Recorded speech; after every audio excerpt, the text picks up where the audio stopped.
What's up, people? I am your host Phoenix, and welcome to the Diablo 4 Server Slam Druid review. Diablo 4 Server Slam was set for May 12th through the 14th, 2023 for the Xbox Series X, S, PS5, and PC. Let's start with the changes made to the Druid based off of the patch notes from the previous beta. Companion skills will now deal heavily increased damage. All ultimate skills have had their cooldowns reduced. Usability improvements have been made to maul and pulverize. Using non-shape-shifting skills will transform the Druid back into their human form. In the previous Diablo beta, the Druid was one of two classes that felt underwhelming and underpowered. With the Necromancer and Sorcerer being able to dispatch enemies within a fraction of the time, it became clear that only the most dedicated players will be able to turn the Druid into a usable class by gearing and mid-maxing. I am happy to say that my time with the Druid this time around felt much better.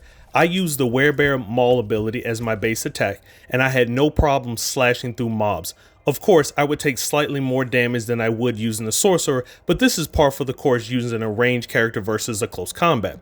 With that said, the Druid's mix of range magic and transformation melee works seamless, and the class now feels like an actual option. My first big test was the beginning boss of the beta, as the first time facing him saw the Druid players feeling like they were attacking with a wet noodle, while ranged characters such as the Necromancer and Sorcerer ate through his health bar. This time around, I felt much more capable, and I didn't feel like I needed to be at range. I also used the Druid's lightning ability. Although not as potent as the Sorcerer's lightning strikes, it killed most lower tier mobs with one strike, and a couple for shielded ones.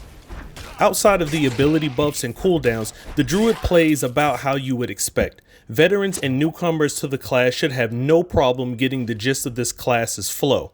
Overall, with the array of range and up-close attacks that have been buffed, I believe if you're excited to use the Druid class, it is well worth the try.